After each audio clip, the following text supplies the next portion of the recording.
Questions 35 through 37.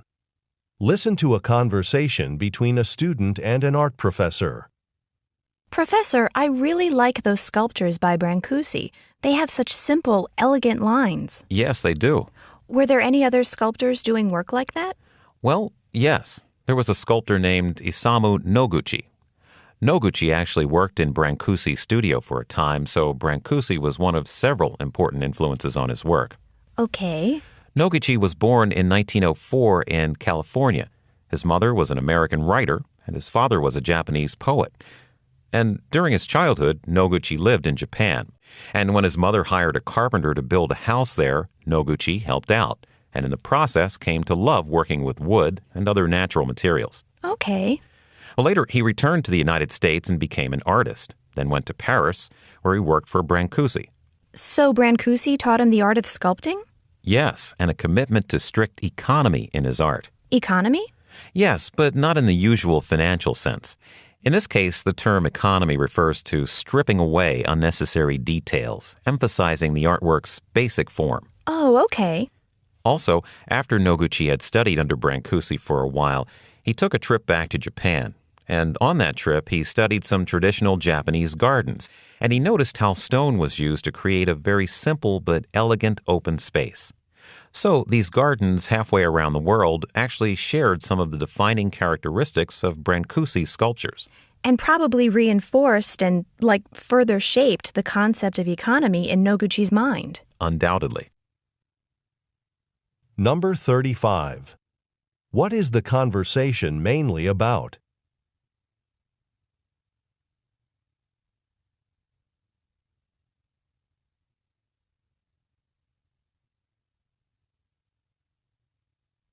Number 36.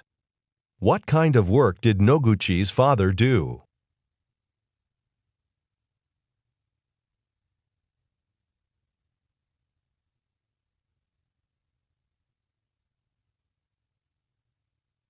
Number 37. According to the professor, what did Noguchi learn to do when he was a child in Japan?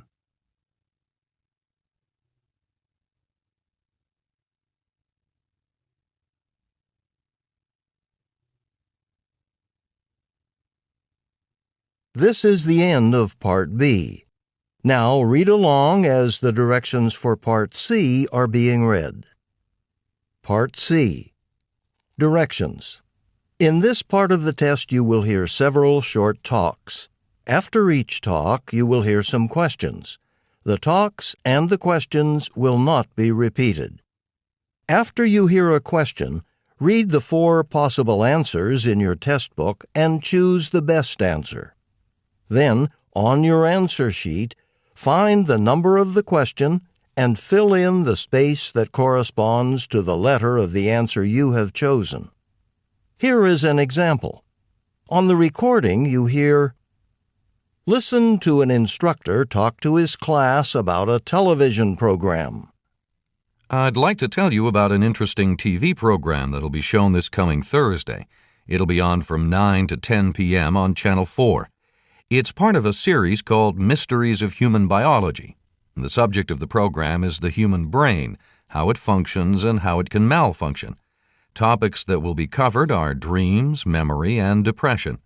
These topics are illustrated with outstanding computer animation that makes the explanations easy to follow. Make an effort to see this show. Since we've been studying the nervous system in class, I know you'll find it very helpful. Now, listen to a sample question. What is the main purpose of the program? In your test book, you read A.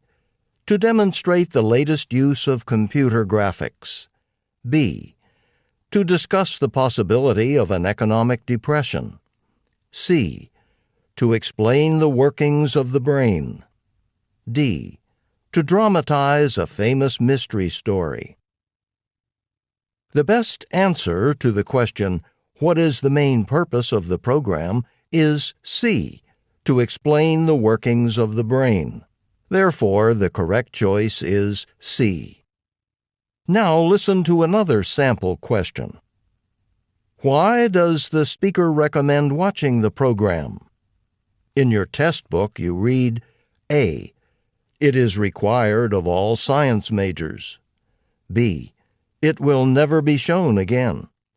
C. It can help viewers improve their memory skills. D. It will help with coursework. The best answer to the question, why does the speaker recommend watching the program, is D. It will help with coursework. Therefore, the correct choice is D. Now we will begin Part C with the first talk. Questions 38 through 41. Listen to part of a lecture in a marketing class. Senses play an important role in consumer decision-making. Shoppers like to sniff a piece of fish or listen to a stereo before buying it.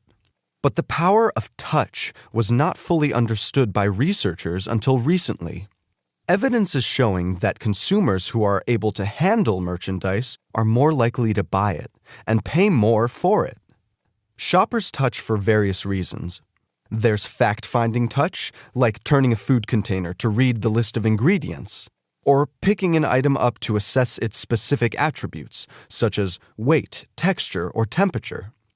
There's also touch for its own sake, because it feels nice to, say, run your fingers along a shiny table. Psychologically, touching an item fosters a sense of ownership, which makes it more difficult to resist buying it. So it makes sense when retailers display sweaters on shelves rather than in protective plastic bags. One unexpected finding of this research is that, in terms of generating sales, imagined touch is just as effective as actual touch. That's good to know if you're writing descriptions of items sold online. The need to touch varies. Shoppers whose need to touch is high, they tend to buy more when touching is encouraged. In one experiment, researchers placed a Feel the Freshness sign on a fruit display. All shoppers were more likely to touch the fruit when the sign was there than when it wasn't. But shoppers who ranked higher in the need to touch were more likely to buy the fruit they touched. Number 38. What is the main purpose of the lecture?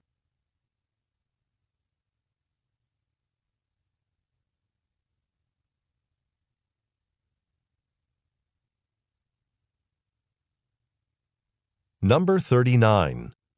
According to the professor, what psychological feeling do shoppers tend to have when they touch an item of merchandise?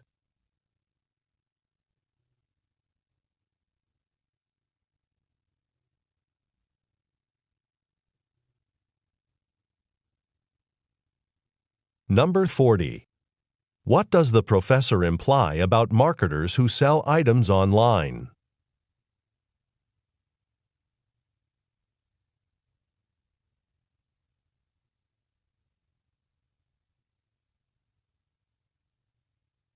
Number 41. What does the professor emphasize as an important characteristic of shoppers?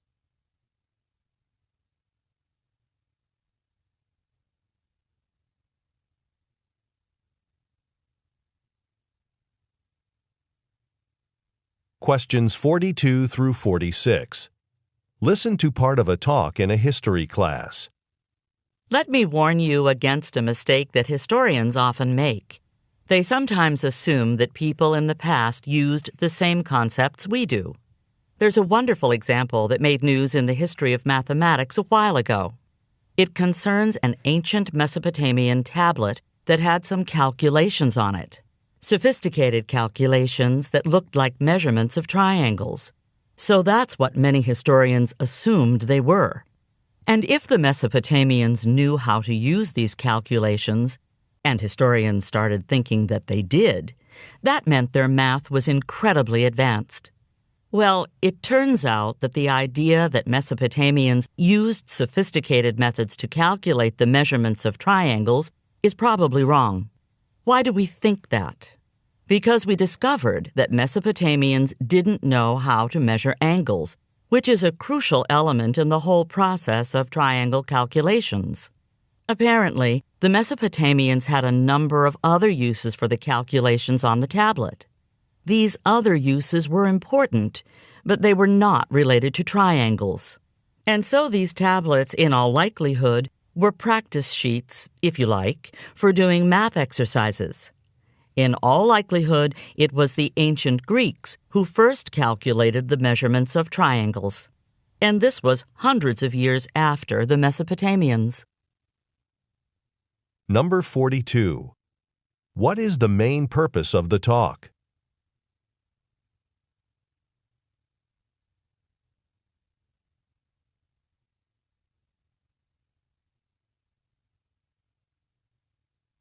Number 43. What was on the Mesopotamian tablet mentioned in the talk?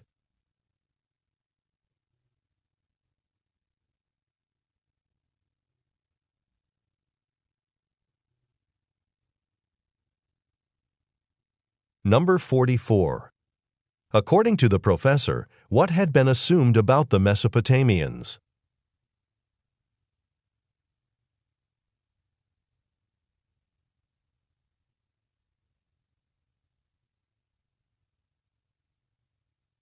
Number 45. According to the professor, how was the tablet most likely used by the Mesopotamians?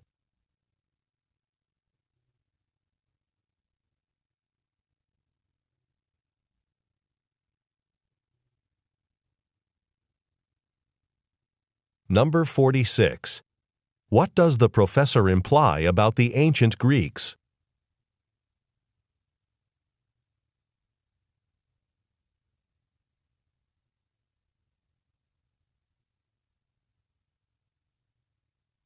Questions 47 through 50.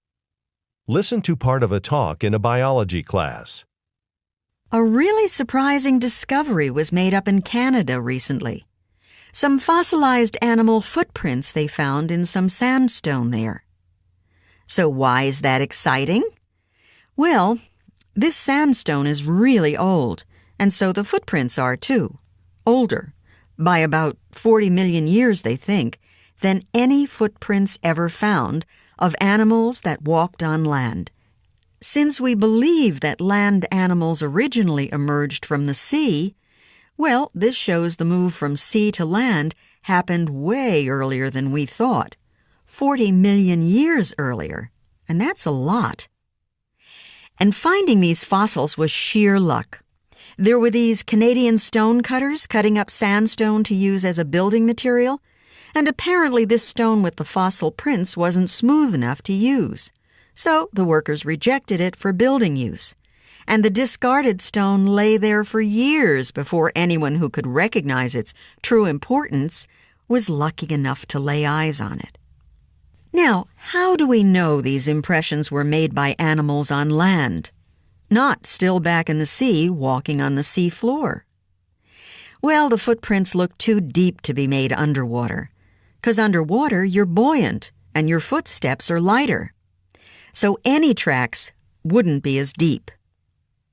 But how could sea animals end up doing better by moving onto land? Well, the sea was full of dangerous predators that would attack their young. So one theory is that land offered them a safer place to reproduce, a greater chance to have their young survive. Number 47. What is the talk mainly about?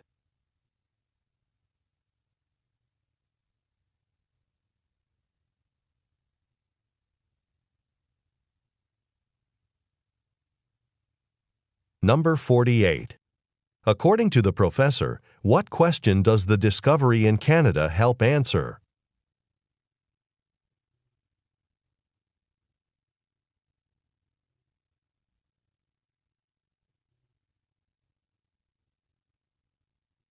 Number 49. Why does the professor mention stone cutters?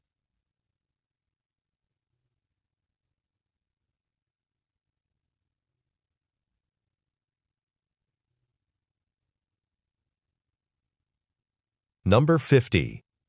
What evidence is given to show whether the footprints were made by animals on land or underwater?